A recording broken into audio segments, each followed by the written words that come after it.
I think Caleb needed to see the ball go through the hoop. How many times did he lead a game-winning drive this season only for it to end up in a loss? Washington. Minnesota was a game-tying drive. He led one against the Packers. He's led two. He's put this team in position to win twice in the fourth quarter against the Green Bay Packers. Yep. That's a team that you had not beaten in your last 11 tries, and you hadn't even covered against the spread in 10 of the previous 11 tries either. Like, these games have not been close with the Packers as of late, and you found a way to go out there and put your team with a chance to win in crunch time twice against the Packers. I get quarters 1 through 3 were not great, and they haven't been for a large portion of this season with Caleb Williams. But to see that in quarter number 4, and it's one of those traits, it's why I know you give out all the stats about EPA stuff, completion percentage over expectation, all that. But to me, the best trait you can have as a quarterback is your ability to play football in the fourth quarter. And I think he has no doubt passed that test as a rookie. For all the concerns I have about him, and like for me, sack rate and completion percentage are the two single most important things to look at when you're talking about a young quarterback and developing a young quarterback. And they're the two things that Caleb is terrible at. Mm-hmm. I have major concerns about that going forward. Where I'm not concerned is the fourth quarter. And that's either you have it or you don't. And he has it. Like, whatever it is, he turns it on in the fourth quarter. And we see the version of Caleb Williams we'd like to see quarters 1 through 3. I need it more in full games next year. I'm 100% with you. Listen, it was a flawed season from him, and I think for a lot of Bears fans, he did not live up to expectation. Whether that's his own fault or not, there's plenty of blame to go around as to why the season went the way it did. Yeah, but I would, like, whether it's his fault or not, I'd caution people on this year was terrible and look how well he did. He had 3 offensive coordinators. He had 2 head coaches. If you factor in the USC days, he's had 3 head coaches and 4 different OCs in the span of 2 years. Mm-hmm. It's going to be 4 head coaches and 5 offensive coordinators in the span of 2 seasons when we get to next year. That does worry me. Like, it's not, you're going to make a hire, and hopefully it's the right hire, and hopefully it's somebody who can get Caleb right, and this offense right, and this offensive line right, and get the defense back to where it needs to be. Hopefully it's the right coach. But it's not going to change the fact that there's no continuity for this quarterback. Mm-hmm. And he's terrible at 2 things that you cannot survive being terrible at in the NFL. Yeah. That really, I have major concerns about it. I'm not writing the book on him. He can definitely improve. For sure. It's fixable, but it's easy to sit here and say his problems are fixable. It is another thing entirely to go out and fix it. Yeah. I think one thing with the sacks, that's fixable on his behalf, but also on you give him an extra half second in some of these situations, and you may have a different result in how many of those sacks, right? Like, you give him a little bit of extra time by developing and pumping money, draft picks, assets, whatever, into the offensive line, you can improve in that regard. I do think the deep ball stuff worries me a hell of a lot more than the sacks. It's really bad. It's awful right now. For people who aren't aware, the number 1 and number 2 concerns out of USC were takes too many sacks and his deep ball's not very good. Those are still the 2 concerns on Caleb Williams. So it has to get fixed this offseason. This is a huge offseason for him. And if he comes back next year and sack avoidance levels up and the deep ball levels up, he's going to be in a really good place. He has all the physical tools. It's now mental. Yeah. And figuring out where's pressure coming from, how can I avoid it, how can I get rid of this football, where are my hot reads, all of it. This is a big offseason to learn all that. Yeah, and I think one of the things that he did fix from USC to the NFL that I was more concerned about that than some of the other things, but was the fumbling problem. Yeah. And a lot of people talking about Caleb Williams heading into the draft, there was this whole notion of he's a little bit on the shorter side for a quarterback. How tall is he really? He's got the fumbling issues. At no point this season did I ever think he's not tall enough to play that position. And at no point were fumblings truly an issue with him this season. He had, over 20, I believe, at USC. This season, chopped that and in more games this season, too. Played all 17 games. For a quarterback that got sacked 68 times this season, I couldn't believe he played 17 games. But the fumbling was down. The sacks are going to have to be chopped significantly, and the deep ball is going to have to get a lot better, especially when you've got a guy like Roma Dunze, who is a go-up-and-get-it type of receiver, especially when you've got a guy like DJ Moore, who you saw kind of get taken out of the deep ball game, but when Justin Fields was here, you did see that be a big part of what DJ Moore was. Yeah. Well, and it's just, I don't want to geek out too hard. He's got to figure out how to get some touch on his deep throws. Yeah. He just does. Too often, he's trying to fit that cover 2 hole, and he's just ripping a line drive. And it's like it's never the touch throw that it needs to be. It's always like he's making the wrong decision when he's throwing it. There's been miscommunication between him and the wide receivers. Just a lot that has to get fixed. It's a promising start, but if we're going to sit here and act like there aren't concerns and it isn't his fault to an extent, then we're not doing any favors to the listeners. I'm not going to sit here and lie to anybody, and you can disagree, but I'm not going to sit here and be like, yeah, it's not Caleb's fault at all. Next year will be great. You'll improve the O-line. No, he has to get better at things. Yeah. It's okay to criticize him. Yeah. And listen, that's the case with all the rookie quarterbacks too, right? Like Jaden Daniels was tremendous, probably going to be the rookie of the year this year.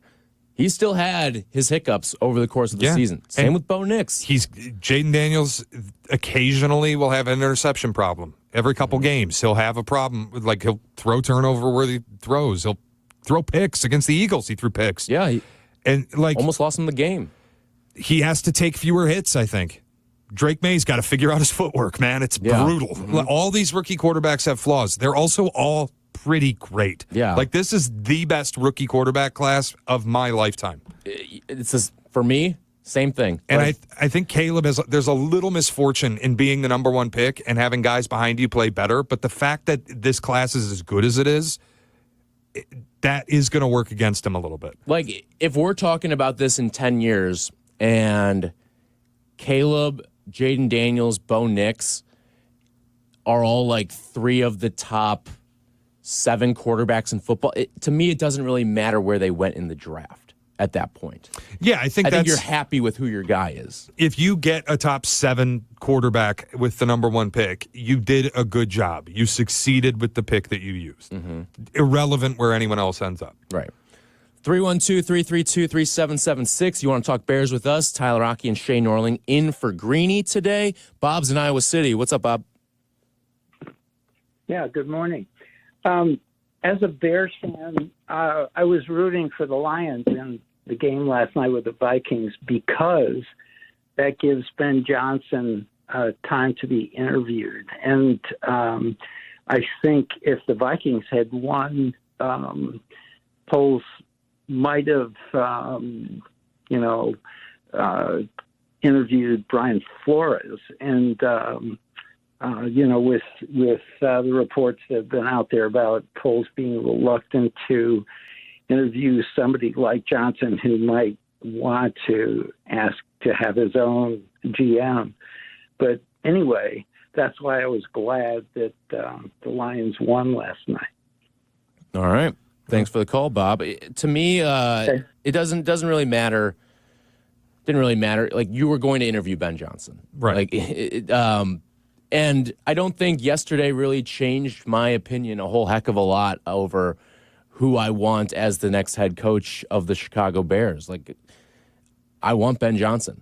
There's no, like, you need an offensive guy right now for Caleb Williams. I think you look at the way that it has transformed having the right offensive coach. If the Lions don't have the right offensive coach in there, I'm not saying they're not a playoff team, but they sure as hell aren't winning 15 games. They sure as hell aren't the best offense in football.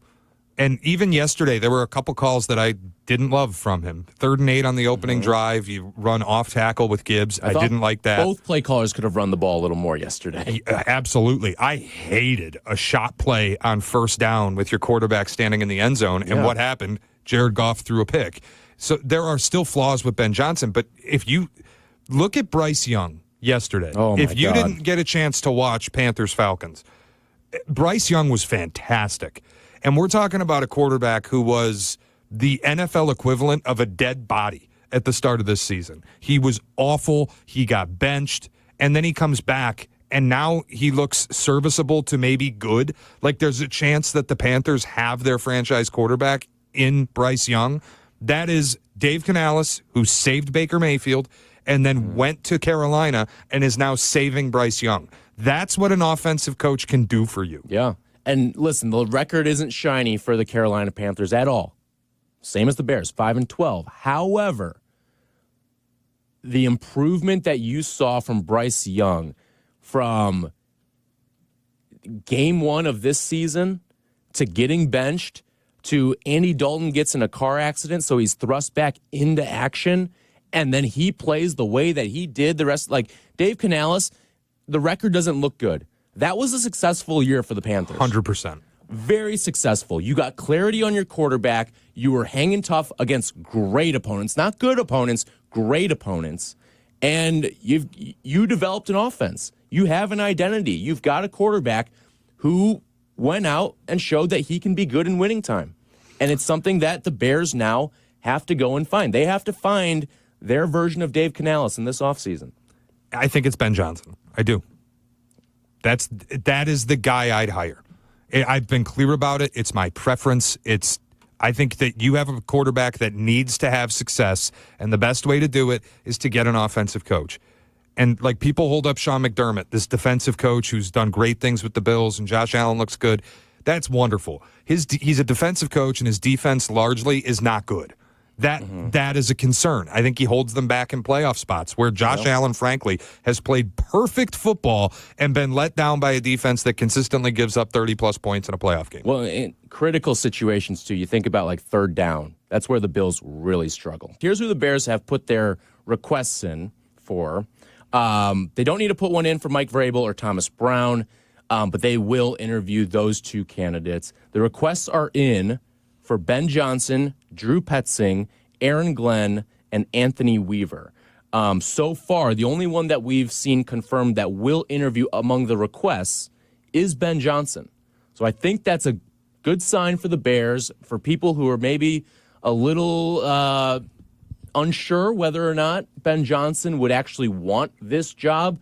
I think him interviewing is a good first step because he can kind of stick the middle finger up to whoever on whatever job is out there. We saw him do it last year with teams that he interviewed with. So he could have had any of those jobs last year. He ended up deciding to sit out the cycle. I don't think he'll sit out the cycle again. I don't either. But I didn't think he'd sit it out last year either. I didn't either. I mean, who knows? Maybe if he just doesn't feel like any of these jobs are good. He's very well compensated as the offensive coordinator in Detroit. Look, he's not going to take a gig until their season's over. And if they don't end up winning the Super Bowl, maybe there's a little bit of him that's like, I want to come back and finish this job. I just want to get this done. Why wouldn't you go not finish the job, but start the job somewhere else? I know. Well, that's the thing. Like, I would be surprised if he does that again. Last year, I think getting to as close as they did, having that lead in the NFC title, feeling like this is the year, it's attractive to come back when your option is Washington and you don't find it all that attractive. But now that, like, out of the gate, he's taking interviews with the Bears and the Patriots, it does feel like, okay, this is the time that he's going to leave. And the other thing, whatever you believe in the mythology of Ben Johnson, whether he wants $15 million or how picky he's going to be and he's going to bring his own general manager, however much of that's true, I think we are at a point with him at least. He's not even taking your interview unless he seriously wants the gig. So much so, the Jets didn't even ask for an interview with him because they know he doesn't want their job. Yeah, they requested for Aaron Glenn. They did not request for Ben Johnson. They requested for Bobby Slowick. They requested for Matt Nagy earlier today, in case you missed that. So it's like when they're requesting offensive coaches and they're not requesting Ben Johnson, that tells you all you need to know. Ben Johnson has made it clear, I don't want the Jet job. Don't bother interviewing me.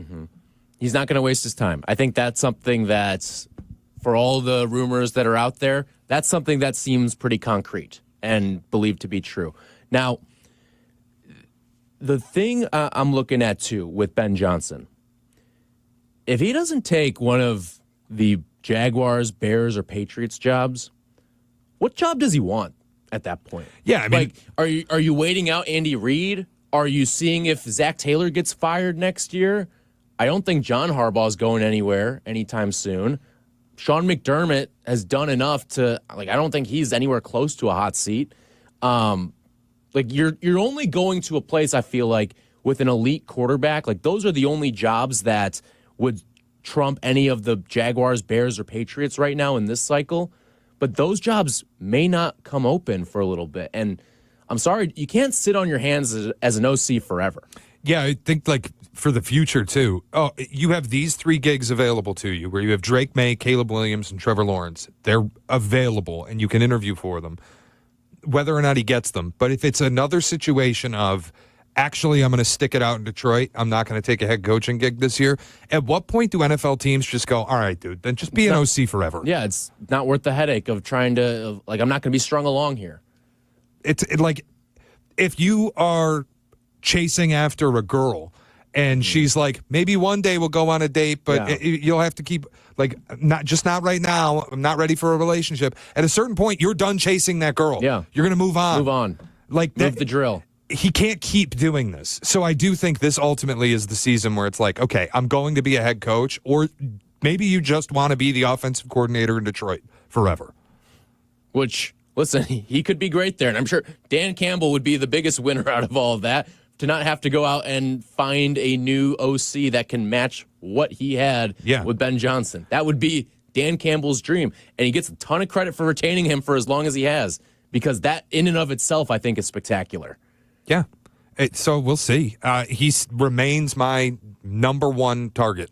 If it were me, that's the guy I want. Mm-hmm. And again, I think Vrabel has been scratched off the list. Him to the Patriots makes too much sense. Yep. If I were the Patriots, I'd probably take Ben Johnson over Mike Vrabel, but that makes a lot of sense. Mm-hmm. Certain teams just have a certain way of doing business, and that's the quote-unquote Patriot way right there. A lot of things stay in the family. If it's not going to be Mike Vrabel, and your options are going to be thinned down to Joe Brady and Ben Johnson and Liam Cohen and Brian Flores, Ben Johnson's the one out of that group, without question. Right there with you. 312-332-3776. Sadie is in the city. What's up, Sadie? Hello. Hello, Sadie. Actually, it's Faye. Oh, Faye. This is Faye on the north side. Yes. What's up, Faye? Hi, Happy New Year, you guys. Happy New Year to you as well. Thus far. What do you got? I actually wanted to ask you a couple of questions, if you don't mind. Go ahead. Well, I'm thinking, Ben Johnson is a good bet. But why can't Thomas Brown be a good bet? He's already had the job of OC, right? And all of a sudden he's now the head coach. But I would think that he would be a great pick, he and Ben Johnson. What do you think? Yeah, listen, Thomas Brown was not thrown into a fair situation. No. There's no doubt about that. He also did not deliver very much with his opportunity. He got the win yesterday, but I care what did you show me on offense. And you look at the points from yesterday, 7 of those came from special teams. Another was set up by a short field off of a fumble. I haven't seen a lot out of the offense. Look, it's tough to take the gig in the middle of the season. There's only so much you can change. You're not fully overhauling an offense. You're not installing new stuff. You're not changing your scheme wholesale. You can't do all the things you want to do as an offensive coordinator or as a head coach when you get thrown into an unfair situation in the middle of the year. He says in his presser an hour ago that a lot can change in an offseason if he remains with Caleb Williams, and the offense can look very different. And he would change a lot, too. He would need to prove it. And I'm not going to sit here and write him off and say that he can't be the head coach. But if you're asking me right now, based on what we've been able to see on the field and the limited performance, Ben Johnson or Thomas Brown, it's Ben Johnson. Mm-hmm. If you tell me it's Joe Brady or Thomas Brown, it's Joe Brady. Yeah. If you tell me it's Liam Cohen or Thomas Brown, it's Liam Cohen. I might even take Drew Petzing or Thomas Brown. I'd take Drew Petzing probably. And that's just if you're going offensive. So it's nothing against Thomas Brown. he did the best he could with the platter of crap that he was handed. But no, I don't want to keep the interim tag and take it off. It just don't do it. Yeah. It doesn't work. It works so rarely in this league that you have an interim head coach and you take the tag off of him and you have success. It's not going well in Vegas with Antonio Pierce. Nope. That's one of the surprises today is that he's still employed too. So, And yesterday, man, I mean, look, we can all be happy that the Bears beat the Packers. I know it was a long time coming, and the fan base deserved to win against that team. But I don't have to sit here and say it was pretty or that it was like I have warm and fuzzies and there's momentum that they can build off of it. The first half, the offense was totally anemic. Caleb ended with negative air yards per attempt in the first half. Can't happen. Not in this NFL. It took Christian Watson, Jordan Love, and Josh Jacobs all leaving the game, and you still almost lost. And almost lost in colossal failure fashion, too. On what? A screen pass. A screen pass that led to listen, Caleb Williams had 60 yards the first 3 quarters.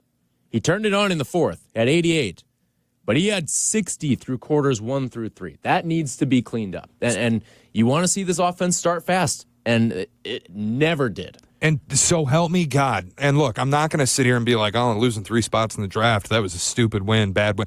If the difference between picking 7th and picking 10th is a franchise left tackle, you can bet I'm going to be a little mad come March. Yeah. Or come April when they draft. You can bet I'll be a little upset they had to win this stupid game if it causes them to miss out on a franchise left tackle like Will Campbell.